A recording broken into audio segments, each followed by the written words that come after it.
Dominant Protector. Credit to the author. 2,201-10. Ang mga pangalan po na nandito ay galing sa mga name generator. Kaya kung meron man pagkakatulad sa mga pangalan ng totoong tao o lugar, ito ay tunay na hindi sinasadya. Hindi mo masasabi yan. Di ba napag-usapan natin ang terms of the exchange? It's a deal? Right-hand Pancho said. It's between both parties. Kung sa tingin mo ay hindi posible, maaari mo pa ring gawin ang iyong kahilingan. Ibinigay ko lang ang bottom line ko. You can tell me your bottom line. Pwede nating pagsamahin tayong dalawa. Hindi ba gagana iyon? Sige, sabi niya. Tumango si Terence, sasabihin ko sa iyo ang aking bottom line dahil interesado ka sa palitan. Jenny, ibigay mo sa akin ang listahan. Okay, Terence bro. Inilista na ni Jenny ang mga sangkap ng gamot na kailangan niya. Kinuha ni Terence ang listahan at tiningnan ito ang mga sangkap para sa 3 second class na table task, isa na rito ang mas mababang chi gathering pill.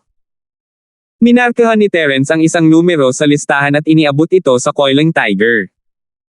3 uri ng second grade medicinal pill refining materials, 5 bahagi ng bawat isa. Bilang karagdagan sa medicinal cauldron na iyong binanggit ngayon, iyon lang ang mayroon ako. 5 bahagi ng bawat isa. Iyan ay 15 bahagi ng mga sangkap para sa pangalawang ranggo na tableta, nakatumbas ng 15 pangalawang ranggo na mga pildores. Nagulat si Pancho at nagtanong.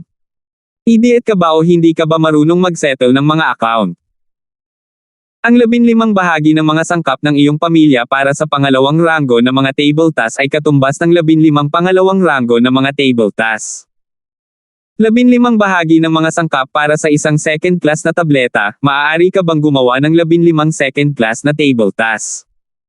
Pinaikit ni Terence ang kanyang mga mata. Ito. Naisip ito ni Pancho. Nagkaroon ng kahulugan. Kahit na si Old Master ang gagawa nito, imposibleng pinuhin ang 15 second grade na table task na may 15 hanay ng mga materyales. Napakataas na ng 1/3 rate ng tagumpay. Pagkatapos ng lahat, matandang lalaki, ikaw ay isa lamang sa ikalawang baitang alchemist, at ang kanyang tagumpay ay nasa pagitan ng 20 hanggang 30%. Sa pag-iisip tungkol dito, ang kahilingan ni Terence ay hindi itinaas, ito ay medyo ibinaba, at iyon ay naging dahilan para sa kanya ng kaunting problema. Oo. Mas mabuting huwag kang maglaro ng anumang mga trick, sabi ni Terence. Hindi man lang kita ipagpapalit kung hindi ko kailangan ng mga sangkap para sa pangalawang klaseng tableta. Sige. Makikipag-ugnayan ako sa aking pamilya at ipapadala sa kanila ang mga materyales na ito at mga medicinal cauldrons. Matapos malaman ang halaga ng mga materyal na panggamot na ito sa ikalawang baitang, agad na gumawa ng desisyon si Pancho. Ito ay isang bagay na maaari niyang gawin ang desisyon. Sige, ipadala mo sa akin ang larawan ng kaldero para pag-aralan ko. Sabi ni Terence. Walang problema, sabi niya. Sumangayon kaagad si Pancho at nagpadala ng text kay Terence, dahil nagawa na ang deal, maaari ko bang tingnan ang mga personal na tala ng alchemist? Sa tingin mo ipapakita ko sa'yo? Tanong ni Terence. Tapos hintayin natin matapos ang exchange. Naisip din ng kanang kamay na Tiger na hindi papayagan ni Terence na makita niya ito paano kung wala siyang ibinigay sa kanya pagkatapos. Then what you still sitting here for? Andito na si Boss Bale, gusto mo ba mapagalitan ka? Tanong ni Terence. Alis na ako. Naisip ni Pancho na natatakot si Terence, natatakot na malaman ni Boss Bale na ipinagpalit niya ang impormasyon. Kung tungkol kay Pancho, kung maglalakas loob si Terence na maglaro ng anumang trick, isusumbong niya si Terence kay Boss Bale. Pagkaalis ni Pancho, binuksan ni Terence ang kanyang telepono at nagsimulang pag-aralan ang mga sinaunang dekalidad na kaldero na sinasabi ni Pancho. Mukha ngang antigo ang medicinal cauldron sa picture, pero sa picture, makikita na basag ang medicinal cauldron. Kahit na ang anggulong ito ang pinakamagandang anggulo, sinubukan ng taong kumuha ng larawan ang kanyang makakaya upang piliin ang pinakakumpletong bahagi ng medicinal cauldron na ihaharap. Gayunpaman, kahit na, ang panggamot na kalderong ito ay puno pa rin ng mga butas at bitek. Sa isang tingin, kitang-kita na isa itong ornamental na bagay na hindi magagamit para sa alchemy. Siyempre, ito ay magiging accessory sa kamay ng ibang tao, ngunit hindi ganoon sa Terence's. Mayroon siyang hindi kumpletong repair manual, at maaaring makahanap siya ng paraan para maayos itong dekalidad na kaldero. Kaya, maaaring may makuha si Terence dito kung babawiin niya ito at pag-aralan.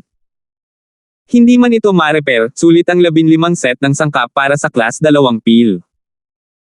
Kailangan ni Jenny ng mga sangkap ng class 2 pil para sa kanyang eksperimento, at ikaw Pancho ay nagmamadali lang. Napaka-considerate niya. Gayunpaman, ang kalderong ito ay tila pamilyar kay Terence, na para bang nakita na niya ito sa isang lugar noon, ngunit wala siyang gaanong impresyon dito. Pagkatapos mag-isip tungkol dito ng ilang sandali, wala siyang gaanong impresyon dito, ngunit dumating si Boss Bale. Buong umaga si Terence sa pakikinig sa klase at paglilinang, at walang nangyari. Nangako si Terence kay Jelay na hahanapin niya siya sa tanghali, at napigilan siya ng paikot-ikot na tiger nang umalis siya sa silid-aralan. Terence, teka. Sinabi na ni Pancho sa kanyang tiyuhin na ikaw ay Sebastian tungkol sa kalagayan ni Terence, at ikaw Sebastian ay sumang-ayon dito nang hindi nag-iisip. Sa kanyang mga mata, 15 bahagi ng mga sangkap para sa pangalawang klase ng mga table tasks ay halos kapareho ng halaga ng 5 pangalawang klase ng mga table tasks, kaya ang kahilingan ni Terence ay wala. Pagkatapos mong ihanda ni Sebastian ang mga bagay na ito, nagpadala siya ng isang pangunahing disipulo ng pamilya mo, ikaw upang ihatid ang mga bagay na ito sa iyo Pancho. Nako, parang naihanda mo na lahat ng gusto ko. Mahinang tanong ni Terence matapos makita ang bag sa kanyang mga kamay. Tama, inihanda ko na ang mga gamit. Narito na, Terence. Maaari ba tayong magpalitan ng impormasyon ngayon? Sabi ni Pancho. Huwag mag-alala, hindi ko pa nasusuri ang mga paninda. Great, hindi pa ako nakakapagtanghalian. It's your treat, hindi nagmamadaling sabi ni Terence. Hindi nakaimik si Right Pancho, ngunit nagmamakaawa siya kay Terence. Saan ka kakain? I'll treat you, no problem. Pero kumpirmahin muna natin ang deal. Tumango siya. Pumunta ka sa Zusyang Business Hotel. Ipagpapalit kita doon. Sabi ni Terence. Okay. Walang pagpipilian ang kanang kamay na tiger kundi sundan si Terence sa parking lot at makapasok sa Grand Cherokee ni Terence. Habang nasa daan, may gustong sabihin si Pancho ngunit ilang beses niyang pinigilan ang sarili, ngunit ang kalmadong mukha ni Terence ay nagsabi sa kanya na malamang na hindi siya sasagutin ni Terence kahit na ginawa niya iyon. Wala siyang choice kundi ilagay ang bag niya sa mesa pagkarating nila sa hotel room. Terence, maaari ba tayong gumawa ng deal ngayon? Ang tanging layunin niya rito ay makipagkalakalan kay Terence, at wala siyang oras para kumain kasama niya. Teka, hindi pa ako nakakapag-order. Kinawayan ni Terence ang kanyang kamay at tinawag ang waiter para sa menu. Nag-order siya ng kakaiba. Hindi nakaimik si Pancho, ngunit matiyagang naghintay kay Terence na matapos ang kanyang order. Okay na ngayon, tama ba? Sige, bayaran mo muna ang pagkain ko. Sabi ni Terence. 2,202. Walang magawa ang kanang kamay na tiger na kumuha ng credit card at iniabot sa waiter, bayaran muna. Magbabayad ako gamit ang card ko. Oo, sir. Kinuha ng waiter ang POS machine at ini-swipe ang card para sa iyo Pancho. Pagkatapos, umalis na siya para maghanda ng mga pagkain. Terence, tapos ka na ba? Kung ayaw mong ipagpalit, sabihin mo lang. Hindi na kailangang humanap ng napakaraming dahilan para maiwasan ito. Naiinip na si Right Pancho. Kung babalik ka sa iyong salita, sabihin mo lang. Oh, tama ka. Babalik talaga ako sa sinabi ko. Sabi ni Terence sabay tango. Ay. F***sake. Ang Right Coiling Tiger ay halos tumalon. What do you want? Why are you going back on your word? Actually, bumalik ako sa sinabi ko dahil sayo. Sabi ni Terence. Dahil sa akin. Anong ibig mong sabihin? Tanong ni Pancho. Noong nakaraan, noong nakipagpalitan ako ng impormasyon sa iyo, nagtanim ka ng sama ng loob sa akin at sinabi mong niloko kita. Kaya, iniisip ko, magiging ganoon ka rin ba pagkatapos kong makipagpalitan ng impormasyon sa iyo sa pagkakataong ito? Kaya, pagkatapos ng buong umaga ng seryosong pagsasaalang-alang, nagpasya akong huwag makipagpalit sa iyo, seryosong sabi ni Terence. F***6, pinaglalaroan mo ba ako? Labis na nanlumo si Pancho na muntik na siyang magwala, ngunit bigla niyang naalala na ang kaharap niya ay si Terence. Hindi siya mawala ng galit, at kung gagawin niya, hindi siya makakahanap ng dahilan para lumaban. Kaya lang niyang lunukan ang kanyang galit, bilang isang lalaki, hindi mo na maibabalik ang iyong mga salita. Hindi mo pa rin naiintindihan. Iniisip kita. Natatakot ako na pagsisihan mo ito at maging isang biteng. Sabi ni Terence. Magiging eunuch ako.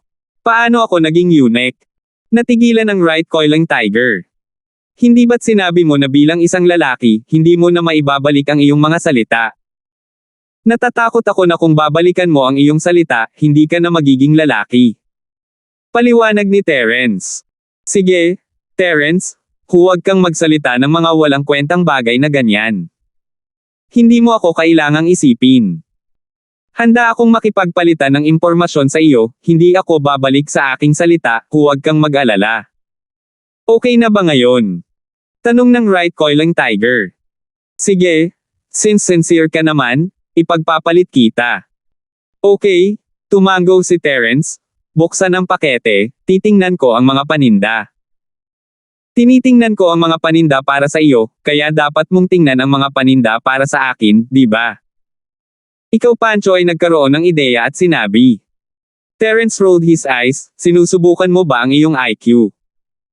Ipinakita ko na sa iyo ang aking impormasyon, anong halaga ang natitira? Wala namang mawawala sa iyo kung makita ko ang mga gamit mo. Sige, tingnan mo. Hindi na nag-aksaya pa ng oras si Pancho, binuksan niya ang pakete at iniharap ang bagay kay Terence. Gusto lang niyang tapusin ang deal na ito sa lalong madaling panahon.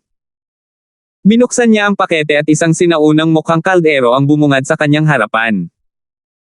Ito ay katulad ng sa larawan, ngunit pagkatapos makita ang tunay na bagay, napagtanto ni Terence na ang kalderong ito ay mas nabasag pa kaysa sa kanyang inaakala. Ang larawan ng kanang Pancho ay nasa harap lamang ng medicinal cauldron. Kahit na ang harap ay natatakpan na ng makapal na bitek, ang likod ng medicinal cauldron ay may malaking bitek mula sa itaas hanggang sa ibaba. Hindi pagmamalabos na ilarawan ito bilang isang kakilakilabot na tanawin. Ito ay totoo, at masasabi ni Terence na ito ay isang antigo mula sa kanyang karanasan. Medyo natutunan niya ang tungkol sa mga antik nang pumunta siya sa libingan kasama si Amara, ngunit sa hitsura nito, ang bagay na ito ay hindi magagamit para sa paggawa ng elixir. Ito ay tumatagas ng hangin kung saan-saan, at hindi rin ito magagamit para sa paggawa ng gamot, lalo na sa paggawa ng mga table tasks. Ang bagay na ito ay masira kaysa sa naisip ko. Sabi ni Terence sabay buntong hininga. Terence, huwag mong sabihin iyan, may ipagpapalit ba ako sa iyo ng magandang bagay? Ito ang uri ng tadyang ng manok na kukunin ng aming nakatagong pamilya para sa kapalit. Pumayag ka na, sabi ni Pancho. Huwag mong balikan ang iyong salita. Hindi ako bumalik sa sinabi ko. Tingnan mo, takot na takot ka. Ibinaba ni Terence ang kaldero at sinimulang tingnan ang mga sangkap para sa second class na table task. Ngumuso si Pancho at hindi pinansin si Terence, naghihintay ng resulta. Hindi naman masama, hindi masama ang mga gamit. Kasabay nito, itinali ni Terence ang bag at inilagay ito sa tabi niya. Pagkatapos ay iniabot niya ang ilang mga dokumento sa iyo Pancho. Narito ang mga bagay na kailangan mo. Hehe. Nakita ni Pancho na sa wakas ay handang bumitaw si Terence at agad siyang natuwa. Kinuha niya ang impormasyon at pinagmasdan itong mabuti. Ikaw Pancho ay isang alchemist. Bagamat medyo mababa ang kanyang ranggo at isa pa lang siyang alchemist sa unang baitang, sa ngayon, narinig at nakita na niya mula pa noong bata pa siya at may higit na pangunawa sa alchemy. Bagamat hindi niya nahawakan ang mga malalim na pamamaraan ng alchemy na iyon, masasabi pa rin niya ang kalidad ng impormasyon sa isang sulyap. Isang pahina lang ang binuklat niya at naging seryoso ang mukha niya. Ang impormasyong ito ay talagang magandang bagay. Si Terence ay hindi nagsinungaling sa kanya sa pagkakataong ito. Nagagalak, nakahinga rin ng maluwag ang right coiling tiger. Nagpatuloy siya sa pag-flip sa mga pahina at tuloy-tuloy na tumango. Ang ilan sa mga punto ng pananaw at pamamaraan ay binanggit ng nakatatanda sa iyo noong siya ay nagtuturo sa nakababatang henerasyon, kaya ang impormasyon ay totoo ng walang pag-aalinlangan. Hindi maaaring gumawa ng paraan si Terence para lokohin siya. Pagkatapos basahin ang ilan pang mga pahina, ang mga bagay sa loob ay mas nakakapreskong sa tamang pancho. Noong nakaraan, ang matandang lalaki ay pinag-uusapan mo lamang ang ilang mga pangunahing insight ng alchemy, ngunit ang naitala sa likod ay ilang mga insight at mahahalagang bagay ng isang first-grade alchemist. Ikaw Pancho ay namangha. Maraming mga bagay na hindi niya naiintindihan at hindi nagkaroon ng oras upang tanungin ang matanda na maaari mong ipaliwanag at masagot dito. Nang makita ito, hindi na siya pinagdudahan ng right coiling tiger. Malakas siyang tumango at sinabing, Terence, sa bagay tama ka sa pagkakataong ito hindi ka nagsinungaling sa akin sa simpleng bagay. Oh, nakuha mo na ang item. Maaari kang mawala ngayon. Gumawa ng kopya at ibalik ang orihinal kay Jenny. Si Terence naman ay nagulat, hindi ba sinabi ni Boss Bale na ito ang personal na tala ng Sky Elixir Sect? Sa lohikal na pagsasalita, ang nakatagong tamang pamilya ay dapat magkaroon ng isa. Bakit ang tamang Pancho ay mukhang nakakuha siya ng isang kayamanan? Naligaw. Hindi ba tayo kumakain? Ang tamang plato ang gana ni Tiger ay tumaas pagkatapos makuha ang magagandang bagay, at siya ay talagang medyo nagugutom. Hindi man lang ako kumakain kasama ka, pinatawag kita dito para magbayad. Siyempre, pwede ka dito, kailangan kong mag-ehersisyo pagkatapos kong kumain, at kulang ako sa sandbag. Payag ka bang maging sandbag ko? Sabi ni Terence. Kung wala nang iba, aalis na ako. Kinuha ni Pancho ang mga dokumento at malungkot na lumabas ng silid. Hindi niya kayang talunin si Terence, hindi siya ang kalaban ni Terence. Siya rin ay estudyante ni Boss Bale at hindi nanganganib ang kanyang buhay, ngunit hanggat hindi siya namamatay sa pambubugbog, hindi makikialam si Boss Bale. Upang maiwasang mabugbog, nagpa siya si Pancho na umalis muna. 2,203. Kinuha lang ni Terence ang kanyang telepono pagkaalis ni Pancho, tinawagan si Jelay. Tungkol sa reaksyon ni Pancho matapos makuha ang mga personal na tala, si Terence ay naghinala ngunit hindi masyadong nag-aalala. Hindi magsisinungaling si Boss Bale sa kanya, at sinabi niyang makikipaglaro siya sa kanya, na nagpapatunay na ang impormasyon ay hindi ang pinakamahalagang bagay kay Boss Bale. Nasiyahan na si Terence na maaari niyang ipagpalit ang impormasyon para dito. Bagamat makukuha niya ang mga sangkap mula kay Boss Bale, tiyak na malalampasan ni Boss Bale ang mga bagay kung hihilingin niya ang mga ito. Hindi may tatago ni Terence ang katotohanan na si Jenny ay isang alchemist noon. Ayaw niyang itago ito kay Boss Bale, ngunit hindi rin niya gustong ilantad si Jenny ng maaga, kaya nagpasya siyang magsimula sa kanang kamay na si Tiger. At least, alam niyang walang sasabihin sa kanya si Terence kahit magtanong siya. Baka hindi na siya magtanong. Hindi inaasahan ni Jelay na mag-book si Terence ng mesa sa pribadong silid sa ibaba, madali siyang nagbihis at bumaba, kung saan tapos na ang waiter sa paghahain ng mga pinggan. No way. Dakilang magnanakaw, kahit mabait ka sa akin, hindi mo na kailangang umorder ng maraming ulam. Paano natin matatapos to? Tumingin si Jelay sa mga pagkaing nasa mesa, napakasaya. May nagpapagamot, kaya sayang ang hindi kumain. Sabi ni Terence. May nagpapagamot na naman sa pagkakataong ito. Nasaan ang taong gumagamot sa atin? Nagulat na tanong ni Jelay. Maligaw ka, sabi ni Terence. Ha! Wala na. Napakurap si Jelay. Anong ibig mong sabihin dyan? Ibig sabihin ay mawala. Wala siyang magagawa pagkatapos niyang magbayad, sabi ni Terence. Nahihilo ako. May napakabait na tao dyan. Sabi ni Jelay, hindi nakaimik. Oo, ang tanga na ito ay palaging nagbibigay sa akin ng magagandang bagay. Huwag na natin siyang pag-usapan, kain muna tayo, ngumiti si Terence. Tumango si Jelay at kinuha ang kanyang chopsticks, naglagay ng maliit na piraso ng pagkain sa kanyang bibig. Kamakailan ay nawala ang karanasan at kapanahunan ni Jelay noong binuksan niya ang kumpanya, ngunit nagkaroon siya ng kaunti pang katamarin at kagandahan. Kahit na mas matanda siya kay Terence ng halos 1 taon, mas mature siya kaysa kina Miss at Yasi, marahil dahil sa kanyang karanasan sa lipunan, sabi mo sasamahan mo akong tuklasin ang mapa na iniwan sa akin ng mga magulang ko, di ba? Oo naman. Walang pag-aalinlangan na tumango si Terence. Ang kanyang relasyon kay Jelay ay palaging mabuti, at isinantabi ang katotohanan na sila ay kalahating magkasintahan, ang katotohanan na ibinigay ni Jelay kay Terence ang jade na iniwan ng kanyang mga magulang para sa kanya bilang material ay sapat na upang ilipat si Terence. Hehe, parang may awareness ka pa sa pagiging manliligaw. Hindi mo ako hahayaang mag-isa. Masayang ngumiti si Jelay sa kumpirmasyon ni Terence. Realize what? I'm only a lover in name, there's no practical benefit to it. Hindi ba ito libreng paggawa? Ngumiti si Terence. I don't think so. Sa ngayon, probation period pa lang para sa'yo. Kapag masaya ako, baka hayaan pa kitang maging mistress. Hindi ako engaged sa kahit sino ngayon, sabi ni Jelay. Hindi makikialam ang pamilya ko sa gagawin ko. Napakurap si Jelay kay Terence habang nagsasalita ito. Niligawan mo ako. Tumingin si Terence sa Jelay ngayon mahirap na pagsamahin siya sa babaeng naka-white color noon. Mas cute siya ngayon. I guess so. How is it? Tinatanggap mo ba ang seduction? Tanong ni Jelay. Tanggapin mo na lang. Sabi ni Terence sabay tango. Dahil doon, nagtawanan silang dalawa sila lang dalawa ang nakakaintindi sa paraan ng pag-uusap ni na Terence at Jelay, at alam nilang biro lang iyon. Tama, nahanap ko na ang eksaktong lokasyon ng bulubundukin ng Wulang Haute. Matatagpuan ito sa labas ng southern border.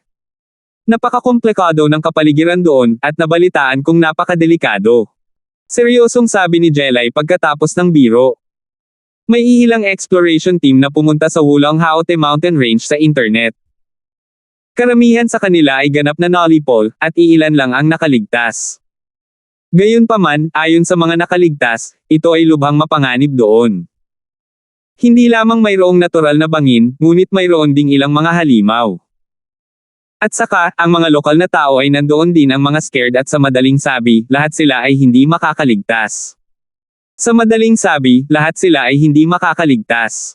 Kanilang buhay. Oh! Ayon sa sinabi mo, parang puno ng panganib ang lugar na iyon. Nagulat si Terence sa paliwanag ni Jelay.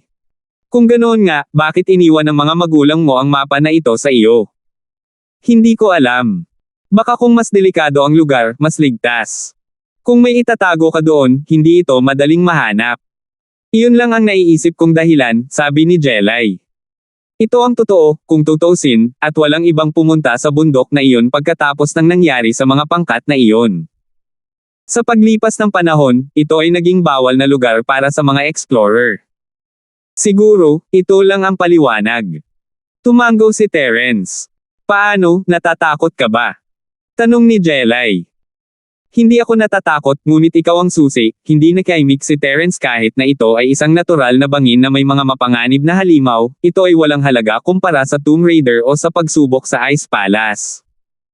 Gaano man kapanganib ang natural na bangin, mas nakakatakot pa kaya ito kaysa sa lihim na mekanismo ng lagusan sa sinaunang libingan. Gaano man kalakas ang halimaw, maaari ba itong kasing lakas ng Purple Lightning Beast? Hindi ba inalagaan ni Terence ang lahat ng ito? Medyo natatakot talaga ako. Kung hindi mo ipinangako na sasamahan mo ako, mahirap isipin na hindi ko naisip na alamin ito. Pagkatapos ng lahat, hindi ako isang practitioner na tulad mo. Ang bagay na aking nililinang ay medyo espesyal. Kung ang bangin at halimaw lang, huwag kang mag-alala, walang problema. Kakayanin ko sila. Sabi ni Terence. Mabuti naman. Akala ko rin Earth class ka na ngayon, at ang mga miyembro ng exploration team ay lahat ng normal na tao. Hindi sila may kukumpara. Sana mahanap natin ang patutunguhan natin sa pagkakataong ito, sabi ni Jelay. Kailan tayo aalis? Tanong ni Terence. Kaya ko to anytime.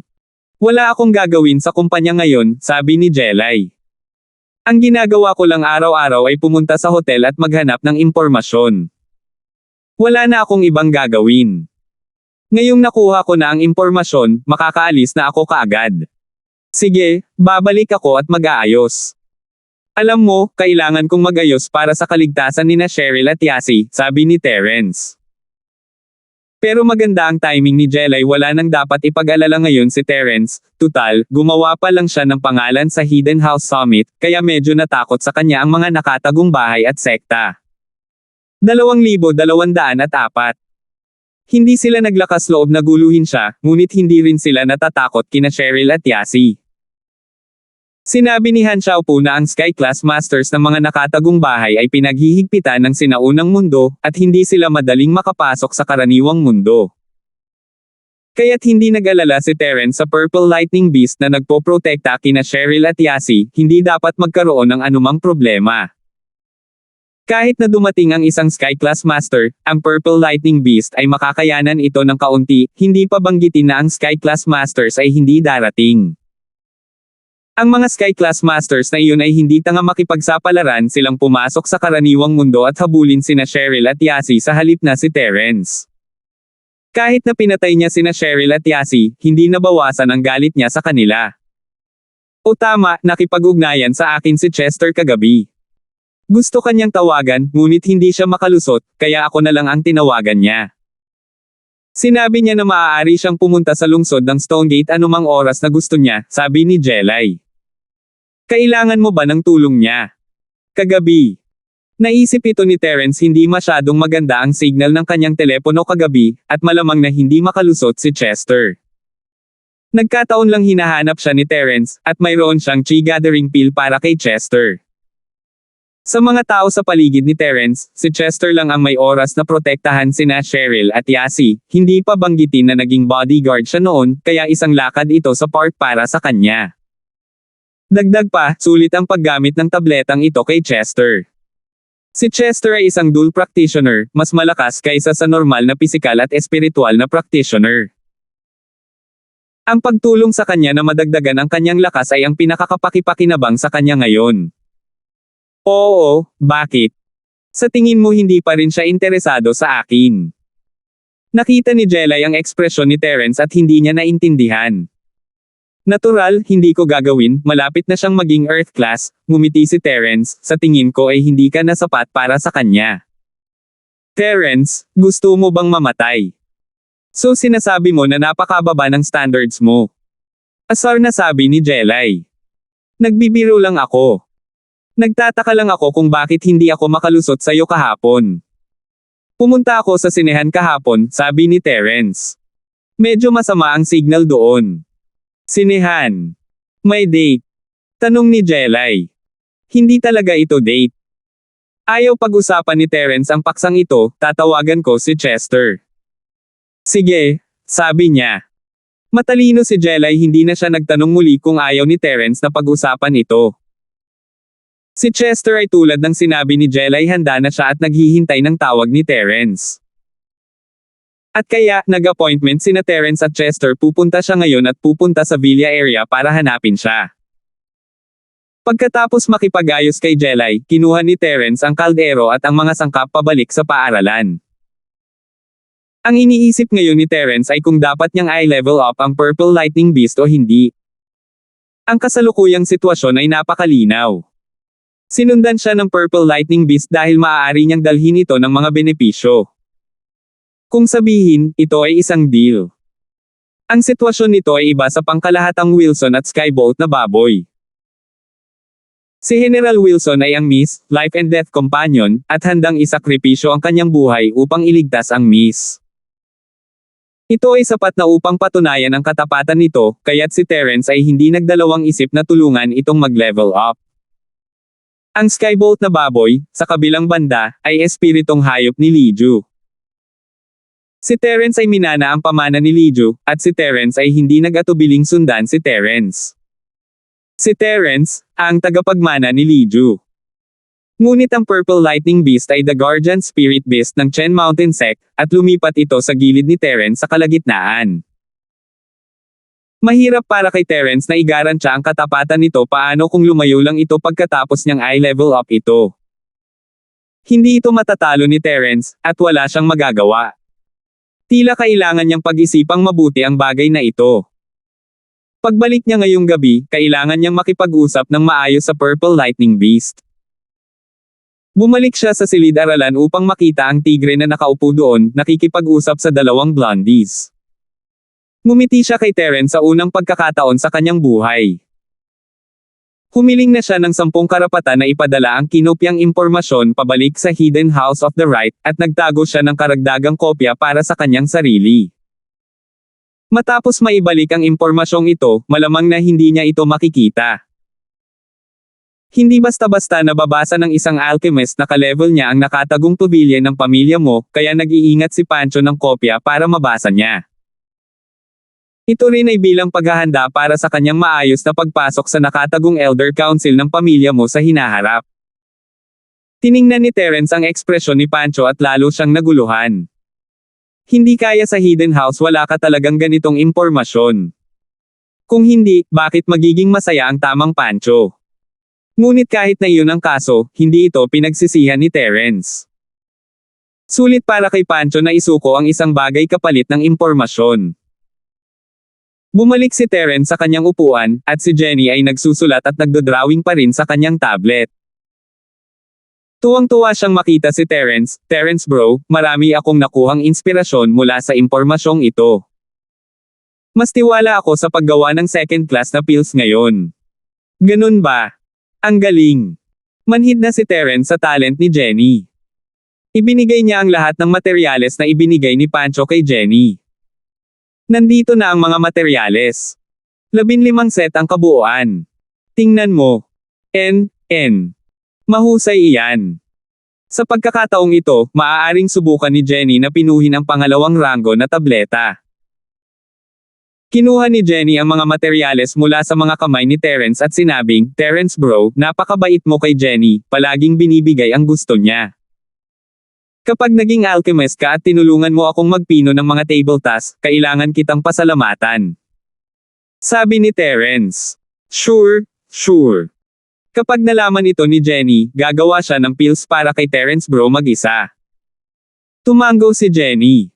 Tiningnan ni Terence ang inosenteng mukha ni Jenny. Nalilito siya minsan. Talaga bang ipinadala ng Diyos ang babaeng henyong ito? Nang hindi niya malutas ang kanyang problema sa pagpino ng tableta, lumitaw si Jenny. Mula sa pananaw ng tradisyonal na alchemy, hindi maituturing na henyo si Jenny. Siya ay may nag-iisang fire attribute na pangangatawan at masasabing basura sa mga alchemist. Gayunpaman, pagdating kay Jenny, ang nag-iisang elementong katangian ng apoy ay naging kalamangan niya. Bagamat wala siyang katangiang kahoy upang maramdaman ang mga pagbabago sa mga halamang gamot sa kaldero, maaaring gumamit si Jenny ng mas siyentipiko at tumpak na function ng curve upang palitan ito. Ito ay tulad ng pagkakaiba sa pagitan ng isang gawang kamay na pagawaan at isang linya ng pagpupulong. Halimbawa, gaano man kahusay ang pagkakayari ng isang shoemaker, ang sapatos na ginawa niya ay hindi maaaring magkapareho, at may mga pagkakataong nagkakamali siya. 2,205. Gayunpaman, ang mga kasanayan ng mga manggagawa sa assembly line ay maaaring mas masahol pa kaysa sa mga gumagawa ng sapatos, ngunit hanggat maaari nilang kontrolin ang mga makina ng assembly line at gumawa ng mga sapatos ayon sa mga iniresetang hakbang, ang mga sapatos na ginawa ay magiging eksaktong pareho sa mga tuntunin ng kalidad at mga detalye. Ito ang bentahe ng trabaho sa linya ng pagpupulong. Ang kasalukuyang paraan ni Jenny sa pagpino ng mga table tasks ay ganap na kapareho ng proseso ng daloy ng pabrika. Ang mga tabletang ginawa ay pareho sa mga tuntunin ng kalidad at mga detalye. At dahil sa mass production, mas nakakatipid ito ng oras at material kaysa sa hand workshop. Tama, ibinalik ni Pancho ang impormasyon sa akin. Sabi ni Jenny habang ipinapasa niya ang impormasyon na bumalik si Pancho kay Terence. Hahanap ako ng oras para ibalik ito kay Boss Bale mamaya. Tumango si Terence, o tama, aalis ako saglit sa loob ng ilang araw. Maaari kang manatili sa bahay at tumuon sa iyong alchemy. Maaari kang pumunta at umalis sa paaralan kasama sina Cheryl at Yasi araw-araw. Terence bro, gawin mo na ang trabaho mo. Si Jenny na ang bahala sa sarili niya. Hindi masyadong nagtanong si Jenny tungkol sa kinaroroonan ni Terence. At saka, huwag na huwag mong sasabihin kahit kanino ang tungkol sa iyong mga kasanayan sa alchemy, lalo na ang katotohanan na maaari kang gumawa ng maraming table tasks sa isang furnace, kasama na si Boss Bale. Lalo na ikaw Pancho, sabi ni Terence. Hindi mo masasabi sa kanya. Ang isa ay kailangang maging maingat. Bagamat nagtiwala si Terence kay Boss Bale, sino ang makakasiguro na hindi maririnig si Jenny? Kung lumabas ang balita tungkol dito, hindi ito magiging magandang bagay para kay Jenny. Oo, wala akong sasabihin. Makikinig ako kay Terence bro. Sumangayon si Jenny nang hindi nag-iisip. Jenny. Gustong tanungin ni Terence si Jenny kung siya ay ipinanganak sa alchemy. Bakit siya naging malapit din sa kanya? Saglit na umikot sa isip ni Terence ang tanong bago umiling at nagpas siyang huwag na lang magtanong. Ano man ang mangyari, walang masamang intensyon si Jenny sa kanya. Kung hindi, hindi niya sasabihin sa kanya ang lahat ng kanyang mga sikreto. Kailangang malaman ng isa na sa kasalukuyang estado ng pill concoction ni Jenny, kahit na ang Sky Elixir sect ay malamang na agawin siya at ituring siya bilang isang panauhing pandangal. Gayunpaman, walang itinago sa kanya si Jenny. Itinaas ni Jenny ang kanyang ulo at tumingin kay Terence gamit ang kanyang malaki at puno ng tubig na mga mata. Okay na ako ngayon. Umiling si Terence at bumalik sa katinoan. Si Melissa ay umalis para sa kanyang lunch break at hindi pa bumabalik. Wala rin doon sina Wilfred at Jimboy. Malamang nag-lunch sila ni Joanne. Gaya ng inaasahan, sabay na pumasok sina Wilfred, Jimboy, at Melissa sa silid-aralan. Karaniwang nag-iisa si Melissa, ngunit naapektuhan siya sa nangyari kagabi, kaya hindi niya natanggihan ang imbitasyon ni Wilfred. Sa tanghali, pinilit ni Wilfred na sumama sa akin ng tanghalian. Wala talaga akong choice. Walang magawang sabi ni Melissa, umiling-iling. Tinatrato ka nila bilang girlfriend ko. Sabi ni Terence. Oh. Sagot ni Melissa at hindi na nagsalita pa. Bumalik na lang siya sa upuan niya. Nga pala, lalabas ako ng ilang araw. Ilang araw man lang, at kalahating buwan man lang.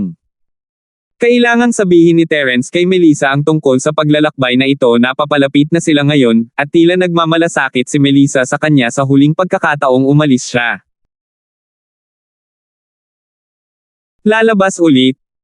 Sumikip ang puso ni Melissa, at nakaramdam siya ng kaunting pag-aatubili na makipaghiwalay sa kanya, ngunit hindi niya mailagay ang kanyang daliri sa kung ano iyon. Oo, tutulungan ko ang isang kaibigan. Sabay tayong pumunta sa isang lugar, sabi ni Terence. Kung gayon mag-ingat ka, tutulungan kitang magtala. Ayaw ni Melissa na manatili si Terence, ngunit hindi niya ito hiniling, alam niyang hindi magagawa ni Terence. Salamat, sabi niya. Nakangiting sabi ni Terence. Tumango si Melissa at nagsimulang magbasa. Minsan, naramdaman ni Terence na espesyal ang relasyon nila ni Melissa, at kung minsan ay parang napakalapit nila, ngunit kadalasan, ito ay isang mababaw na relasyon. Ito ay napakalinaw, ngunit ito ay napakainit. Parang dapat ganito silang dalawa, araw-araw na nakaupo para mag-aral. Mabilis na lumipas ang hapon, at natapos ang klase. Tumingin si Melissa kay Terence at mahinang nagtanong, ngayon. Gumawa ka ng kaunti pang self-study sa gabi. Naunawaan ni Terence ang ibig sabihin ni Melissa, gusto niyang lumikha ng kapaligiran ng pagsasanay para sa kanya. Pasa ako ngayon. Baka kailangan ko nang umalis bukas. May aayusin ako ngayong gabi. Sabi ni Terence. Oh. Hindi alam ni Melissa kung bakit, pero medyo nadismaya siya. Sige, sabi niya. At higit sa lahat, sobrang daming tao sa classroom. Hindi kita may akap. Pang-aasar ni Terence. Nakakainis ka. Namumula ang mukha ni Melissa habang nakapout. That. Aalis muna ako. Have a safe journey. Hehe, sigurado. Sabi ni Terence. Kinuha ni Melissa ang kanyang mga libro at tumakbo palabas ng silid-aralan, hindi nang ahas na lumingon. Mabilis ang tibok ng puso niya habang inaalala ang sinabi ni Terence, ang gulo ng isip niya. Tinutokso ba siya ni Terence? Ang hamak na ito, sapat na para sa kanya na magtanim, ngunit gusto pa rin niya ng higit pa. Ngunit malapit nang umalis si Terence, at si Melissa ay hindi mapakali na makipagtalo sa kanya. Ang pag-iisip ng kanilang relasyon ay nagbigay sa kanya ng sakit ng ulo. Nakuha pa nga niya ang isa sa mga sasakyan niya kahapon. Kung alam ito ng kanyang pamilya, sino ang nakakaalam kung ano ang iisipin nila? Terence bro? Gusto mo si Melissa sis? Curious na tanong ni Jenny habang nililigpit niya ang kanyang tablet at lumabas ng classroom kasama si Terence. Medyo. Hindi ito itinanggi ni Terence. Oh. Kung gayon gusto mo bang ituloy si Ate Melissa? Tumango si Jenny at nagtanong. Tumingin si Terence sa mga mata ni Jenny, walang kahit isang bakas ng karumihan o kawalang kasiyahan sa kanila. Napakalinaw pa rin nila, at ito ang nagparamdam kay Terence na si Jenny ay tila walang masamang damdamin kay Melissa. Bakit mo naman natanong yan bigla? Tanong ni Terence, nalilito. Natatakot ako na baka hindi na ako magustuhan ni Terence bro pagkatapos na magkaroon ng kapatid na si Melissa, at wala na akong panahon para makasama pa ako. Nag-aalalang sabi ni Jenny. Syempre hindi, kailangan pa rin kitang tulungan akong magpino ng mga table tasks. Sabi ni Terence. Feel refining lang. Biglang nakaramdam ng pagkadismaya si Jenny. Tapos isang araw, kapag ang paggawa ng tableta ni Terence bro ay mas mahusay kaysa kay Jenny, kakailanganin pa ba natin si Jenny? Huminto si Terence. Kaya alam ni Jenny na hindi niya alam kung paano gumawa ng elixir, at ngayon lang siya nagsabi ng totoo. Pinupuri lang siya nito, at medyo napahiya si Terence. Huwag na nating pag-usapan kung marunong ba ako magpino ng mga table tasks o hindi. Kahit nagawin ko, hindi ako kasing talino ni Jenny para makapag-imbento ng siyentipikong paraan ng pagpino ng mga table tasks. Pagkatapos, ano ang mangyayari pagkatapos malaman ni Terence bro ang mga pamamaraan ng siyentipikong alchemy ni Jenny? Ang mood ni Jenny ngayon ay tila kakaiba. 2,206. Ito. Magkaiba ang refining curve ng bawat formula ng tableta. Paano ko matutunan ang lahat ng ito? Dagdag pa, kahit na matutunan mo kung paano gumawa ng elixir, kakailanganin pa rin nating pag-aralan ang forging. Maaari kang magpatuloy sa scientific forging. Nakangiting sabi ni Terence. Para sa akin, si Jenny ay isang kayamanan. Hindi ko ibibigay sa iba. Bakit ka nag-aalala? Nagseselos ka ba? Ako. Medyo matamlay ang tono ni Jenny. Ano ang ibig mong sabihin ng selos? Hehe. Hindi nagpaliwanag si Terence.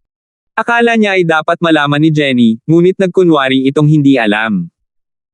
Marahil ay tama si Yasi. Si Jenny ay isang matalinong tao, paanong hindi niya alam ang ilang sentido komon? Ito ay isang deal kung gayon. Terence bro, kailangan mong tretuhin si Jenny tulad ng iyong sanggol mula ngayon, hindi mo siya maaaring itapon. Sabi ni Jenny. Sige, ito ay isang deal. Sabi ni Terence. Marahil ang pag-uusap ni na Terence at Melissa ay nag-udyok kay Jenny, ngunit ang kanyang saloobin ngayon ay medyo abnormal. Gayunpaman, pagdating ng dalawa sa parking lot, bumalik siya sa dati niyang sarili, mukhang tanga at cute. Sinimulan niyang laruin ang kanyang tablet nang makasakay siya sa kotse, hindi nagsasalita ng anuman. Pag-uwi, sinabi ni Terence kina Cheryl at Yasi ang tungkol sa plano niyang pumunta sa Wulong Haote Mountain kasama si Jelay, at sinabi rin sa kanila na kukunin niya si Chester para protektahan sila. Sa totoo lang, sa teorya, hindi kayo dapat nasa anumang panganib sa panahong ito. Hiniling lang namin kay Chester na pumunta para magbantay laban sa ilang mga hanggal na tao. Sabi ni Terence. Hindi pa makagalaw ang mga nakatagong bahay. Shield bro, aalis ka na naman. Ayaw umalis ni Yasi, paano kung dalhin natin sina Yasi at Cheryl sis? Mas delikado ang bulubundukin ng Wulong Haote. Kung pupunta kayong lahat, natatakot akong hindi ko kayo maalagaan. Medyo mahirap protektahan si Jelay mag-isa. Matapat na sagot ni Terence. Nakikita ko. Sigh. Napabuntong hininga si Yasi, hindi ko na makikita si Shield bro pansamantala. Sa hinaharap. Sa puntong ito, hindi nagpatuloy si Shu. Ang kalahating pangungusap na ito ay medyo nakakalito.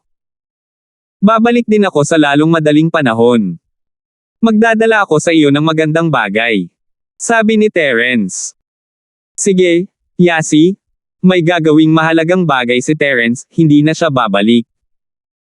Naramdaman din ni Cheryl na medyo mahina ang mood ni Yasi ngayon, na para bang hindi na sila muling magkikita pagkaalis ni Terence. Hindi ba sinabi ni Terence na maninirahan siya sa atin sa hinaharap? Oo. Pero, Yasi shook kanyang ulo, wala, oras na para sa karton. Manood tayo ng TV. Anong problema, Yasi? Naramdaman ni Terence na may mali rin kay Yasi. Wala lang, Shield bro. Ayoko lang na may kinalaman ka kay Jelay. Kita mo, may mga kandidato ka na sina Melissa at Jenny, tapos ngayon kasama mo si Jelay. Magiging gulo. Nakita ni Terence na ayaw pag-usapan ni Yasi ang tungkol dito, kaya hindi na siya nagtanong. Tumayo siya at sinabing, pupunta ako sa likod bahay para tingnan si General Wilson, Skybolt Pig, at ang Purple Lightning Beast. Sa likod bahay ng Villa, ang Purple Lightning Beast ay ang pinakamababang level na Spirit Beast dito, kaya natural itong nakatira sa pinakalabas na bahagi ng Spirit Beast Shed. Buti na lang magaspang ang balat nito at makapal ang laman. Desyembre noon, at medyo malamig na ang temperatura sa lungsod ng Eastern Sea, ngunit hindi problema ang Purple Lightning Beast. Lilang kidlat na hangin Lightning Beast. Tumawag si Terence sa shed kung saan nakatira ang mga Spirit Beast. Narinig ng Purple Lightning Beast ang tawag ni Terence at agad na tumakbo palabas. Hindi na ito makapaghintay kay Terence na tulungan itong mag-level up nitong nakaraang 2 araw. Kahit na alam ng Purple Lightning Beast na imposibleng umasa kay Terence na ay level up ito sa loob ng 2 araw, at nalaman nito ang tungkol sa sitwasyon ni Terence mula kay General Wilson at Skybolt Pig. Tunay na matutulungan ni Terence ang mga Spirit Beast na mag-level up, at habang tumataas ang sariling level ni Terence, maaari niyang unti-unting i-level up ang mga Spirit Beast. Halimbawa, noong si Terence ay isang Mystic, maaari niyang gawing Golden Class na Late Phase Peak Spirit Beast si General Wilson, na isang normal na aso, at maaari niyang gawing Golden Class Late Phase Peak Spirit Beast ang Skybolt Pig. Matapos maging Earth Class si Terence, natural silang naging Mystic Late Phase Peak. Dahil sa sitwasyong ito, nagulat at natuwa ang Purple Lightning Beast. Kung magpapatuloy ito, hindi pangarap na maging Mystic, Earth, o kahit Sky Class. Ngunit para mag-isa itong mag-isa mula sa ginintoang klase sa Sky Class, magiging lubhang mahirap iyon. Not to mention Sky Class, imposible para sa kanya na lumayo pa ng kaunti mula sa Golden Class Late Phase Peak hanggang sa Golden Class Late Phase Peak.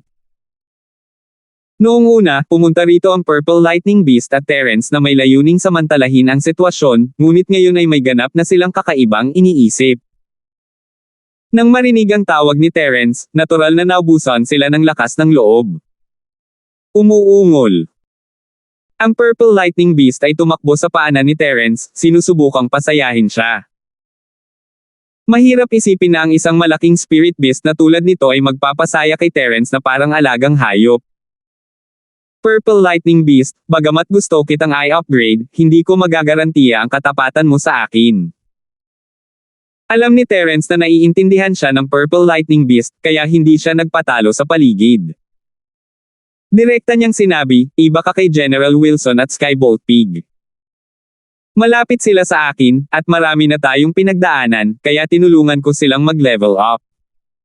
Pero ikaw, hindi tayo nagtagal. Umuungol. Ang Purple Lightning Beast ay tumingin kay Terence na may malungkot na mukha. Paanong hindi nito malalaman na hindi ito pinagkakatiwalaan ni Terence? Ngunit paano niya mapapatunayan ang katapatan nito kay Terence sa sitwasyong ito? Dapat mong malaman na may kasama akong Lion, ngunit hindi ko ito ni-level up dahil ayaw nitong mapailalim sa sinuman. Kung i-level ko ito, baka umalis ito. Sabi ni Terence. Tumango ang Purple Lightning Beast, alam niyang nagsasabi si Terence ng totoo.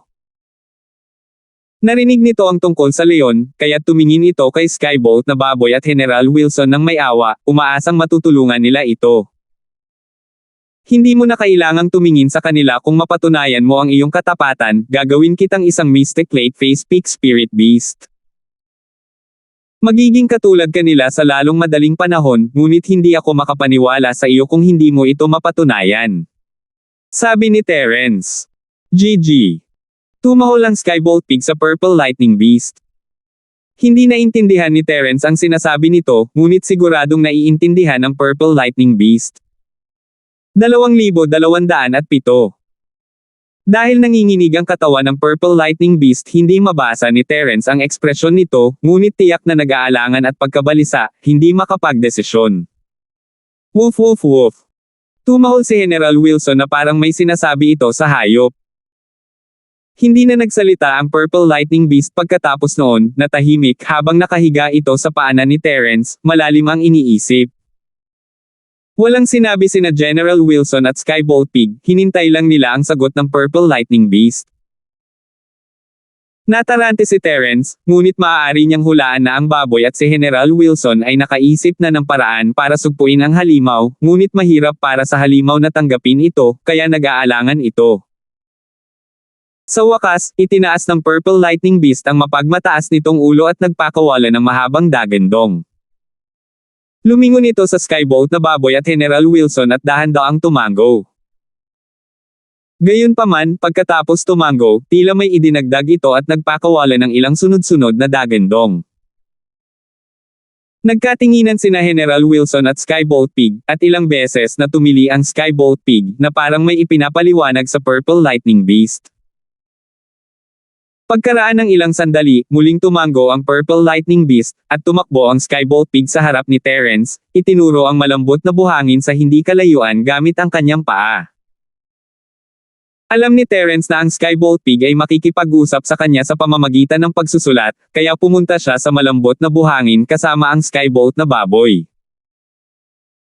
Nagsimula na ring magsulat ang Skybolt Pig, mula noong sinaunang panahon, may 3 paraan para magkasundo ang mga tao at mga espiritong hayop. Ang unang paraan ay ang pagkakaroon ng pagkakaunawaan sa isa't isa at ang pagbabahagi ng kagalakan at kalungkutan. Ito ay natural na pagkakaibigan, tulad ni General Wilson at ako. Ang pangalawang paraan ay ang magtatag ng isang kontrata at gawin ang espiritong hayop na isang alipin ng mga tao. Ang mga tao ay maaaring kontrolin ang espiritong hayop upang gawin ang anumang bagay, ngunit pagkatapos na maitatag ang kontrata, ang espiritong hayop ay hindi maaaring labanan at magagawa lamang ang anumang iniutos sa kanya. Kung sabihin ito ng diretso, ito ay katumbas ng isang papel na may pag-iisip. Tungkol sa ikatlong paraan, ito ay ang pagtatatag ng pantay na kontrata. Ang pamamaraang ito ay katulad ng unang pamamaraan, na ang paggalang sa isa't isa. Ang mga espiritong hayop ay mabuting kaibigan ng mga tao at hindi simpleng alipin. Hanggat ang espiritong hayop ay hindi nagtataksil sa kanyang amo at mayroon ding sariling kamalayan, ito ay makakaligtas. Ganito ang kontrata ng sekta ng bundok ng Gan at ito ang pinakamahusay na paraan upang maitatag ito. Sinabi ng Purple Lightning Beast na maaari nitong tanggapin na maging iyong contract spirit beast, ngunit dapat itong maging ganitong uri, dahil magiging masyadong miserable ito pagkatapos maging isang alipin. Oh, ito ay mabuti. Tumango si Terence, sa totoo lang, ikaw at si General Wilson ay magkatulad sa ganitong uri ng contract spirit beast. Buti na lang at sama-sama tayong nagdaan. Masyadong maikli ang panahon ng Purple Lightning Beast. Ito ang tanging paraan para mapatunayan ang katapatan nito. Hindi inakala ng Purple Lightning Beast na ganoon kadaling sasang-ayon si Terence. Medyo nagulat ito na isip na gagamitin ni Terence ang pagkakataong ito para pilitin itong maging isa sa mga alipin na contract spirit beast, ngunit hindi ito pumayag. Gusto man niyang mag-level up, mawawala siya sa sarili pagkatapos nito. Ano ang punto? Pinili nito ang huling opsyon dahil handa itong umalis kung hindi pumayag si Terence. Hindi nito inaasahan na ganoon kadaling kausap si Terence. Kung alam nitong mangyayari ito, pumirma na ito ng kontrata kay Terence. Ang ganitong uri ng kontrata ay walang epekto dito. Kapag narito si Terence, nasa tabi ito ni Terence, ngunit kung mamatay si Terence, mababawi nito ang kalayaan at hindi maaapektuhan. Nabuhay ito ng ilang libong taon at nakilala ang maraming tao, ngunit ito ang unang pagkakataon na nakilala nito ang isang tulad ni Terence. Ang pagsunod kay Terence ay hindi isang kawalan. Hanggat patuloy na nag-level up si Terence, tataas din ang lakas nito. Saan pa ito makakahanap ng isang mahusay na master ng kontrata? Nang marinig ang pangako ni Terence, ang Purple Lightning Beast ay masayang tumango, roar. Medyo naiinip pa nga ito. Paano ako magtatatag ng isang kontrata? Tanong ni Terence. Wala kang kailangang gawin, muling isinulat ng baboy, ang lilang kidlat na hayop ay susumpa sa langit at lupa, at pagkatapos ay kailangan mo lamang magbuhos ng isang patak ng dugo sa noo nito. Sige. Tumango si Terence. Hindi niya alam kung ano ang langit at lupa na panunumpa, at hindi niya alam kung mayroon itong anumang kapangyarihan, ngunit sa paghusga sa reaksyon ng baboy na Skybolt, malamang na napaka-epektibo ng bagay na ito. Kaya naman, sinunod niya ang sinabi ni Skybolt Pig at kinagat ang daliri. Kasabay nito, ang Purple Lightning Beast ay bumubulong din ng isang bagay na hindi maintindihan ni Terence. Tila ang ganitong uri ng kontrata ay talagang itinatag batay sa pagkakapantay-pantay, at magagamit lamang kapag ang espiritong hayop ay handa. Kung hindi, hindi nila mapipilit ang espiritong hayop na gumawa ng panunumpa sa langit at lupa, di ba?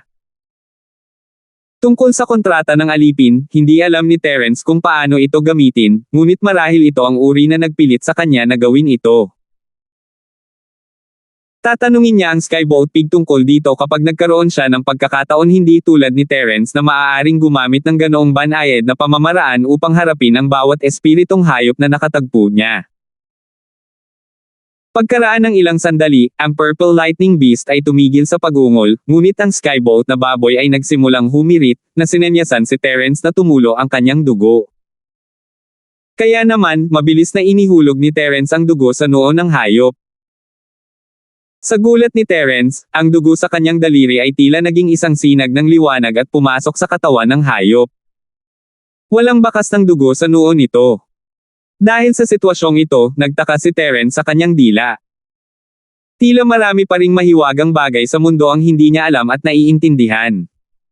Ito na. Hindi inisip ni Terence na may espesyal sa kontrata. GG. Tumango ang baboy. Sige, Little Feng. Tutulungan kitang itaas ang iyong lakas sa Mystic Late Phase Peak mamaya.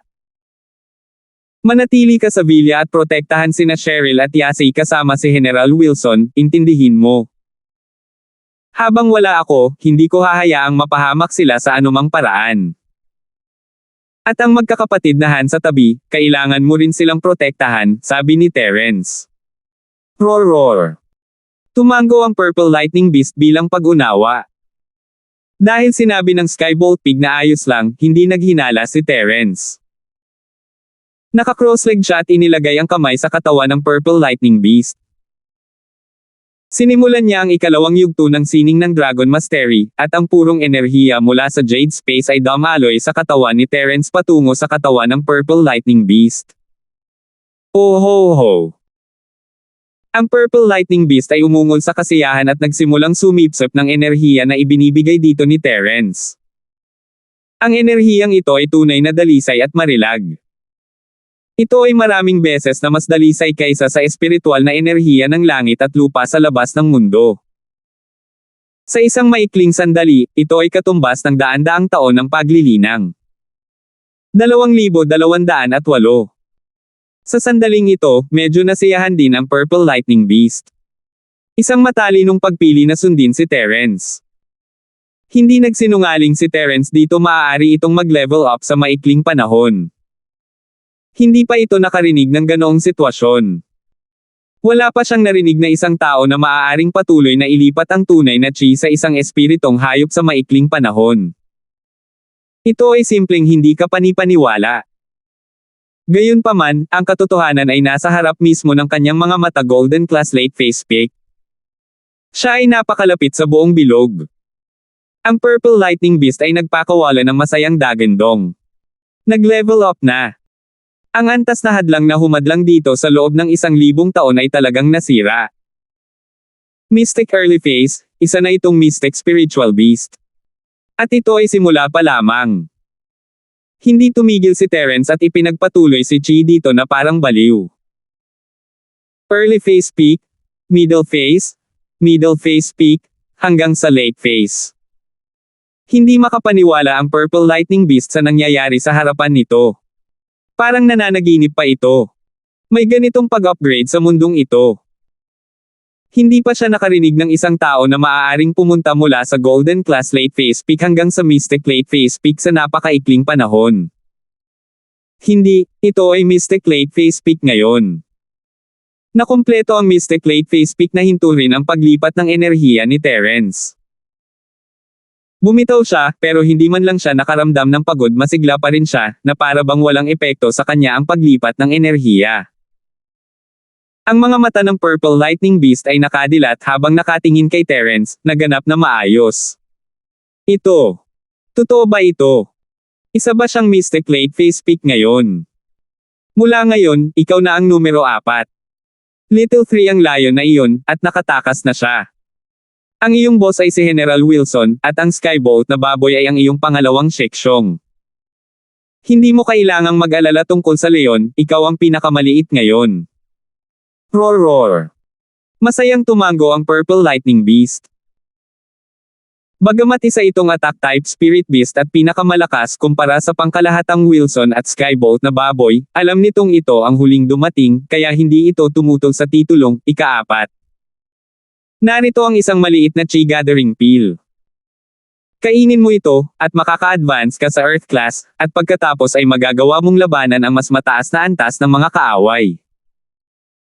Sabi ni Terence habang naglalabas siya ng maliit na Chi Gathering Pill mula sa kanyang bulsa at ibinigay ito sa hayop.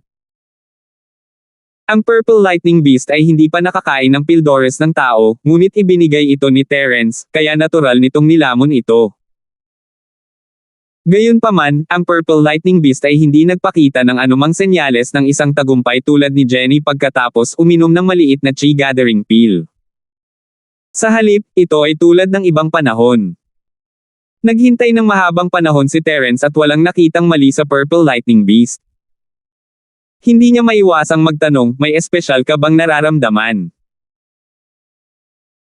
Ang Purple Lightning Beast ay medyo nalilito rin si Terence ay hindi magsisinungaling dito, at tinulungan na niya itong mag-level up ng ilang beses na, Mystic Late Phase Peak. Nagtiwala ito kay Terence at alam niya na maaari niyang ipagpatuloy ang pag-level up nito, ngunit ang katotohanan ay pagkatapos nitong uminom ng Chi Gathering Pill, ito ay nakaramdam na lamang ng kaunting enerhiya na napunan, at wala nang iba pa. Roar roar. Ipinaliwanag ng Purple Lightning Beast ang sitwasyon nito sa Skybolt na baboy. Ipinaliwanag ng Skybolt Pig ang sitwasyon ng Purple Lightning Beast kay Terence. Kakaiba. Hindi siya nakalusot. Kumunat ang noo ni Terence, ngunit may naisip siyang mahalagang bagay. Hindi kaya ang mga espiritong hayop ay iba sa mga tao? Maaaring makalusot ang mga cultivator sa tulong ng maliit na Chi Gathering Pill, ngunit hindi kaya ng mga Spirit Beast. Ang maliit na Chi Gathering Pill na malinaw na naglalaman ng maraming enerhiya ay tila hindi gaanong nagagamit sa Purple Lightning Beast. Dahil ba ito ay nangangailangan ng mas maraming enerhiya kaysa sa mga magsasaka, o dahil ba sa iba ang pangangatawan nito? Lahat ng enerhiyang ibinigay noon ni Terence ay nagmula sa Jade Space, at hindi nakalkulan ni Terence kung magkano iyon. Gayunpaman, mula sa hitsura nito, ang huli ay mas malamang. Hindi dapat mapataas ng mga espiritong hayop ang kanilang lakas sa pamamagitan ng pag-inom ng mga tabletang panggamot. Kung iisipin, kung ang mga espiritong hayop ay maaaring uminom ng mga Pildores, kung gayon ang mga espiritong hayop ng Yi Mountain Sect ay malamang na magkaroon ng isang qualitative leap. Kailangan lang nilang kumuha ng ilang mga table tasks para makakain ng mga Spirit Beast, at maging ang Spirit Wolf ni Wu Jindao ay maaaring ma-upgrade sa Earth Class. Bakit ang lakas lang ng Golden Class nila noon? At ang Purple Lightning Beast ay hindi mananatili sa Golden Class Late Phase Peak magpakailanman. Umiling si Terence. Parang masyado siyang walang muwang. Ang mga espiritong hayop ay hindi maaaring uminom ng mga table tasks ng practitioner ng tao. Sayang ang isang maliit na chi gathering pill. Bagamat nakuha ito ni Terence ng libre, hinahaplos pa rin ito ng kanyang puso. Ang huli lang ang maibibigay niya kay Chester, at kung mayroon pa siya, maibibigay niya ito sa kanta ng Amara o tiyuhin Fredo. Mukhang walang epekto sa iyo ang pag-inom ng tableta. Kung gusto mong mag-level up muli, kailangan mong maghintay hanggang makapasok ako sa Sky Class, sabi ni Terence. Roar roar. Ang Purple Lightning Beast ay hindi masyadong nabigo, ito ay nasiyahan sa kanyang kasalukuyang lakas, at si Terence na maging isang Sky Class ay hindi isang imposibleng panaginip.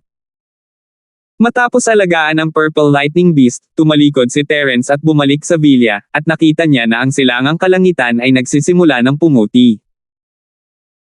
Hindi niya namalayang nasayang ang isang buong gabi dito, at parang ang Purple Lightning Beast ay nakasipsip ng medyo purong chi. Natagpuan ni Terence si Chester na nakaupo sa sofa na nakapikit nang bumalik siya sa sala. Iminulat niya ang kanyang mga mata ng makarinig siya ng mga yabag, nagulat nang makita si Terence. Boss, bumalik ka na. Kanina pa nandito si Chester, ngunit sinabi sa kanya ni Cheryl na si Terence ay nasa likod bahay na nagsasaliksik kung paano dagdagan ang lakas ng mga spirit beast. Hindi niya ito inistorbo at nakaupo lang, naghihintay. Ang bilis mo. Ibinigay ni Terence ang huli kay Chester, inumin ang maliit na chi gathering pill na ito, makakatulong ito sa iyo na makarating sa Earth Class ng maagang phase, sasama ako kay Jelly, at kakailanganin kitang maging bodyguard niya sandali. Walang problema sa pagiging bodyguard. Pamilyar na pamilyar ako sa trabaho. Walang pakialam si Chester, nakatutok siya sa pill. Boss, ito ba ang maalamat na maliit na chi gathering pill? Itinuring ito ng common house na si York bilang isang kayamanan. Ito ay isang kayamanan sa karaniwang mundo, ngunit sa nakatagong mundo, ito ay bihira, ngunit hindi talaga isang kayamanan. Kunin mo, paprotektahan kita, sabi ni Terence. Sige. Nilunok ni Chester ang tableta ng hindi nag-iisip, ipinikit ang kanyang mga mata at ipinadala ang kanyang practitioner's arts upang matuno ang mga epekto ng tableta. Makalipas ang ilang minuto, nagsimulang mamuo ang manipis na pawis sa noo ni Chester. 2,200 at siyam. Si Chester naman ay may sakit na ekspresyon sa mukha. Kung kaya ni Jenny, makakayanan ng isang physical practitioner na tulad ni Chester. Ngunit sa pananaw ni Terence, ang sakit ni Chester ay tila higit pa kaysa kay Jenny, katulad ng kalagayan ni Han Xiaopu nang uminom siya ng tableta. Posible na silang dalawa ay tunay na mga cultivator, at ang panloob na lakas ni Jenny ay isang pandagdag na paraan ng paglilinang ng isip para sa mga alchemist, kaya hindi ganoon kahirap ang pag-upgrade. Makalipas ang kalahating oras, nakahinga ng maluwag si Chester. Maluwag ang kanyang mukha, ngunit puno ng saya ang kanyang puso. Tatawa sana siya ng malakas kung hindi siya natatakot na gisingin sina Cheryl at Yasi. Ito ay talagang kamangha-mangha. Bumantong hininga si Chester, Boss, sa totoo lang, hindi ko akalain na magiging Earth Class ako balang araw. Talagang, sa common world, ang isang mystic ay napakalakas na ng buhay, pero Earth Class na ako ngayon. Ano, kontento ka na sa Earth Rank lang? Nakangiting tanong ni Terence. Kung dati, siguradong masisiyahan ako. Not to mention Earth Class, kahit Mystic Class ay sapat na. Ngunit ngayong nakasama ko na ang boss, alam ko na palaging may mas mahusay na tao doon, at ang aking mga layunin ay naging higit na mas malaki. Ang ultimate goal ko ay Sky Class. Gusto kong maging isang Sky Class. Not bad, may ambisyon ka ngayon. Huwag mag-alala, ang Sky Class ay hindi lang isang panaginip, sabi ni Terence. Kung naging level 3 refiner si Jenny, makakagawa siya ng chi gathering pills. Kung siya ay magiging isang Sky Class Master, matutulungan niya si Chester na maabot ang Earth Class late phase peak, at sa pamamagitan ng Chi Gathering Pill, maaari siyang pumasok sa Sky Class. At kaya, talagang hindi isang panaginip para kay Chester na maging isang Sky Class. Boss, narinig ko kay Jelly na pupunta kayo sa isang napakadelikadong lugar. Tanong ni Chester. Ang bulubundukin ng Wulang Haute ay sinasabing mas mapanganib. Pero tungkol ito sa background ni Jelay, at nangako na ako sa kanya, kaya sasamahan ko siya. Walang itinago si Terence. Diyan tayo magkaiba, boss. Hindi ako takot sa kamatayan, pero kung ako yun, tiyak na ipapayo ko kay Jelay na huwag makipagsapalaran. Pero iba si boss, no wonder na pinili ka ni Jelay, boss. Sabi ni Chester. Pinapapuri mo ba ako, o tinatawag mo akong walang ingat? Nakangiting sabi ni Terence. Siyempre ito ay isang papuri.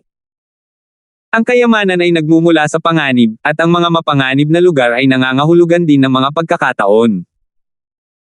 Ito ay isang prinsipyo na hindi kailanman nagbago mula noong sinaunang panahon, ngunit kulang sa akin ang ganitong pakikipagsapalaran. So, mananatili na lang akong follower, si boss ang manggenguna sa akin, sabi ni Chester. Mayroon akong ilang bote ng gamot na pampalakas ng katawan dito mula sa Hidden House Pits. Nagsasanay sila gamit ang kanilang mga kamao, at nagsasanay kagamit ang Iron Hands. Dapat ay may pagkakatulad sila, at ang gamot na ito ay dapat na mabuti para sa iyong pisikal na sining. Sabi ni Terence. No way. May tagumpay na gamot ni Pai. Dilat na dilat ang mga mata ni Chester habang hindi makapaniwalang nakatingin kay Terence. Hindi naman sa hindi pa niya narinig ang gayuma na ito, ngunit ilang beses na niya itong narinig na halos maging kalyo na ang kanyang tenga. Ang mga potion ng Hidden House Pits ay sikat, at sinasabing nauugnay sa sinaunang sekta, ang makadiyos na kamao na palasyo. Minsang sinubukan ng matandang si Jerry Wu, na kumuha ng isang bote ng gamot na ito mula sa Hidden House Pits para kay Chester upang magsanay ng kamay na bakal na sining, ngunit hindi sila pinansin ng Hidden House Pits. Hindi nila ito ibebenta kahit gaano pa kalaki ang pera nila, kaya walang magawa ang Gonggao. Maaari silang ituring na makapangyarihan sa karaniwang mundo, ngunit pagdating sa antas ng mga nakatagumbahay, sila ay wala. Kaya naman, maraming beses nang sinabi ni Gonggao sa kanyang mga alagad na kapag nalaman nila ang tungkol sa gamot na pampalakas ng katawan ni House Pits, kailangan nilang bawiin ito anuman ang kinuha nito. Ito ay magiging isang malaking lukso para sa kamay na bakal ni Wu na mga sining, at madaragdagan ang kanilang bilis, lakas, at lakas ng kanilang mga kamay. Matagal-tagal na rin mula nang may nagbanggit nito, at halos makalimutan na niya ang tungkol sa pagkakaroon ng gamot na ito, ngunit ang pagdadala nito ni Terence ay biglang naalala niya ang lahat ng mga bagay na iyon. Oo, at hindi lang isang bote, may ilang bote. Kukunin ko ito para sa iyo mamaya, sabi ni Terence. Ilang bote pa? Lalong nagulat si Chester. Boss, ang House Pits ay hindi karaniwang nagbebenta ng ganitong uri ng gamot. Ang isang bote ay mahirap makuha, at mayroon kang ilang. Ano ang kakaiba dyan? Ang Hidden House Chi Gathering Pill ay narito na, kaya hindi na nila kailangan ang gamot sa body refinement ng Hidden House Pits. Ang bagay na ito ay kapakipakinabang sa iyo. Tanong ni Terence. Hindi ito kapakipakinabang, ito ay lubhang kapakipakinabang. Mataimtim na tumango si Chester.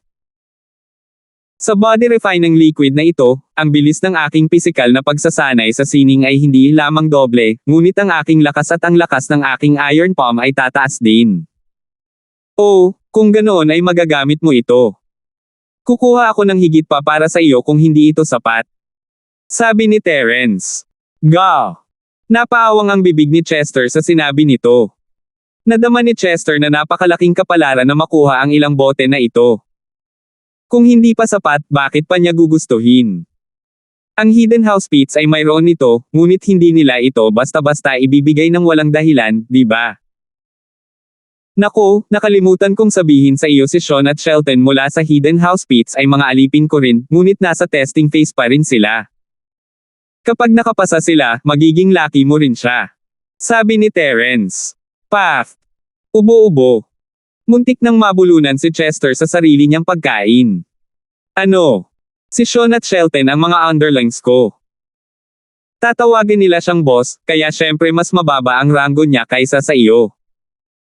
Para kang nakababatang kapatid kay Ergodan, Kang Xiaobo, at Matabang Lei.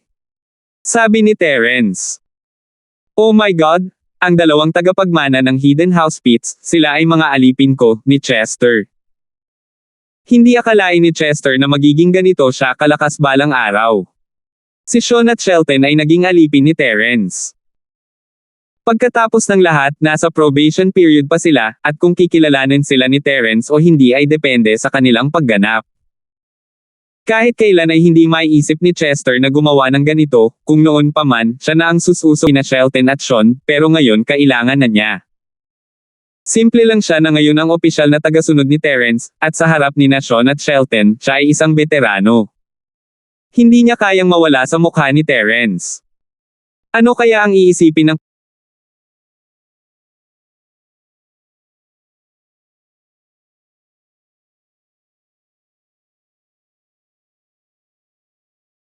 Ergodan or Galton? Ano kaya ang iisipin ng kanyang lolo kapag narinig niya ang balita? Hindi napigilan ni Chester na matuwa. Kung gusto mo ang gawaing ito, maaari kang pumunta upang bumoto para sa rekomendasyon at buwan ng mga pagganyak. 2,210.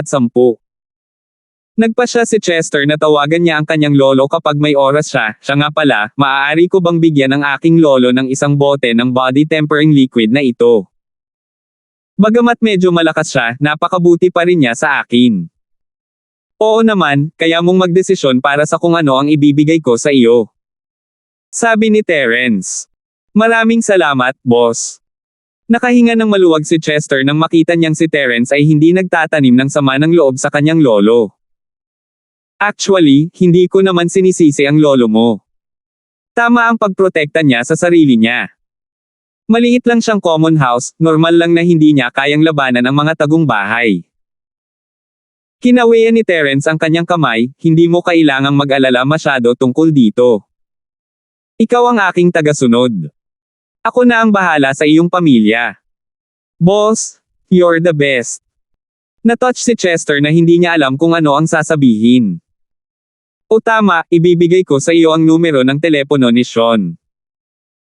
Kung magkakaroon ka ng anumang problemang hindi mo malutas, maaari mo siyang tawagan para sa tulong. Sabi ni Terence habang ipinapadala niya ang numero ni Sean kay Chester. Sige, sabi niya. Sabi ni Chester sabay tango. Magpahinga muna tayo saglit. Inayos ko na ang lahat sa tabi ko. Handa na akong umalis bukas ng umaga. Dahil doon, tumayo si Terence para ipack ang kanyang mga gamit. Tinawagan ni Terence si Wilfred sa umaga at hiniling sa kanya na humingi ng pahintulot para sa kanya. Si Chester ay naging Miss Driver at bodyguard muli, ngunit ginagamit niya ang BMW X5M ni Jenny. Matapos ipadala ang Miss, Yasi, Jenny, at Chito, pinalayas ni Terence ang Grand Cherokee at Skyboat na baboy sa Zhuxiang Hotel. Dinala niya ang Skyboat na baboy dahil ito ay napakatalino, may kakayahang maghanap ng mga kayamanan, at napakasensitibo sa mga mapa. Ito ay ang pinakamahusay na pagpipilian upang dalhin ito sa kanya kapag siya ay out. Kung iwanan ito sa bahay, walang silbi. Maaaring protektahan ng Purple Lightning Beast at General Wilson ang Miss at Yasi. Para sa kapakanan ng kaligtasan, palaging may dalang Spirit Beast si Terence, baka sakaling hindi maayos ang kanyang mga Meridian pagkatapos na masira ang mga ito tulad ng pagsubok sa Ice Palace. Tinawag ni Terence si Jelay sa ibaba, at lumabas siya ng hotel na may dalang bag hindi nagtagal. Itong maliit na bagahe mo lang. Bahagyang nagulat si Terence sa pagiging magaan ni Jelay, binuksan na niya ang ball para ilagay niya ang kanyang bagahe, at napagtanto niya na hindi na niya kailangang ilagay ang kanyang bag doon. Kung gayon ilan ang natitira. Hindi naman sa magbabakasyon kami, bakit kami magdadala ng maraming gamit? Ilang set lang ng underwear at ilang pang-araw-araw na pangangailangan, wala nang iba. Tumango si Terence, mas kakaunti pa ang gamit niya kaysa kay Jelay, at ganoon dapat kumilos ang isang adventurer. Pupunta sila ni Jelay sa Wulong Haute Mountain para sa isang pakikipagsapalaran, hindi para sa kasiyahan. Magiging pabigat lang ito kung magdadala sila ng mas maraming bagay. Nagalmusal ka na ba? Kung tapos ka na, aalis na tayo. Sabi ni Terence. Kumain na ako, tara na. Hindi na makapaghintay si Jelay ang mapa na iniwan ng kanyang mga magulang ay tiyak na may mahalagang sikreto, at gusto niya itong makita sa lalong madaling panahon. Pinaandar ni Terence ang sasakyan at nagmaneho patungo sa bulubundukin ng Wulang Haute ayon sa GPS. Malinaw ang layunin ni Terence sa pagkakataong ito, at ang kanyang mga kasanayan sa pagmamaneho ay kapansin-pansin din na panatili niya ang bilis na higit sa 200 milya bawat oras, na ginawang pakiramdam ni Jelay na siya ay nasa isang eroplano. Bakit ang bilis mong magmaneho? Napagtanto ni Jelay na si Terence ay nagmamaneho nang nakapikit na gulat siya. Ikaw. Hindi ka tumitingin sa dinadaanan mo. Ako ay nanonood. Si Terence ay talagang nagsasanay lamang, ngunit ang kanyang espiritu ay mas sensitibo sa labas ng mundo sa Jade Space kaysa Terence ay maaaring gumamit ng kanyang mga mata upang tumingin sa kalsada. Kahit na ang isang practitioner ay nakakakita lamang ng ilang daang metro ang layo gamit ang kanyang mata, ngunit sa espasyo ng Jade, ang kanyang espiritu ay nakadarama ng higit pa, mas malinaw, at mas detalyado. Kung gayon, bakit ka nakapikit? Lalong nagulat si Jelay nang makitang nilampasan ni Terence ang 4 na sasakyan habang nakapikit. Nagsasanay ako. Sige, kung pagod ka, maaari kang matulog sandali, sabi ni Terence. Okay. Sana hindi ka ma-accident sa sasakyan, Grand Thief. Hindi nakaimik si Jelay sa husay ni Terence sa pagmamaneho, hindi ba't sobra na iyon? Pirata. Paano ka mai-inlove sa kanya kung wala siyang kakayahan? Nakangiting sabi ni Terence. Napapikit talaga si Jelay at nakatulog. Ang bilis ni Terence ay masyadong steady, hindi man lang siya gumamit ng cruise, ngunit ito ay mas matatag kaysa doon, at pakiramdam ni Jelay ay malapit na siyang makatulog. Dagdag pa, masyadong mapanganib na panoorin si Terence na nagmamaneho. Mabuti kung hindi mo siya pinanood, ngunit mukhang mapanganib. Nang magising siya, madilim na hindi niya akalain na makakatulog siya ng ganito, buong araw siyang natutulog.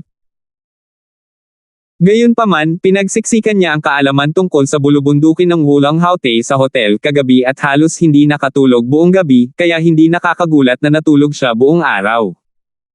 Nasaan tayo ngayon? Binuksan ni Jelay ang kanyang mga mata at tumingin sa dilim. Hindi ko alam, pero mga 2,000 kilometro ang layo, sabi ni Terence.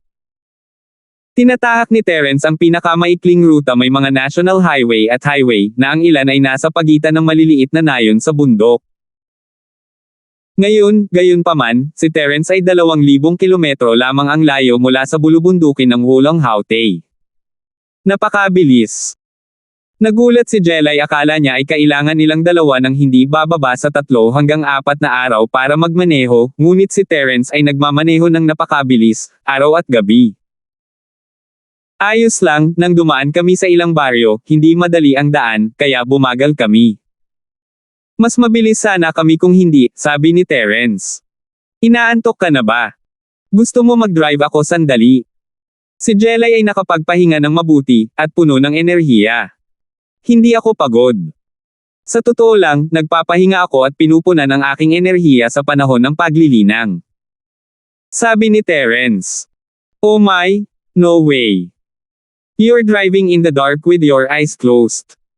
Tumalon si Jelay. Haha. Pinaikit ni Terence ang kanyang mga mata, ang madilim na gabi ay kasing liwanag ng araw, mas malinaw kaysa sa pagdilat niya ng kanyang mga mata, nagugutom ka ba? Okay lang ako, kamusta ka? May biskwit, gatas, at tsokolate sa bag ko. Lahat sila ay high-calorie food. Gusto mo ba? Tanong ni Jelay. Mabuti kung hindi ako kakain nito, makakain mo ito. Nasa highway tayo ngayon, walang service area, at walang baryong may bukas na restaurant sa ganitong oras, kaya kailangan mong alagaan ang iyong sarili kung gutom ka, sabi ni Terence. Salamat po at sinamahan ninyo ako, ingat lagi mga master.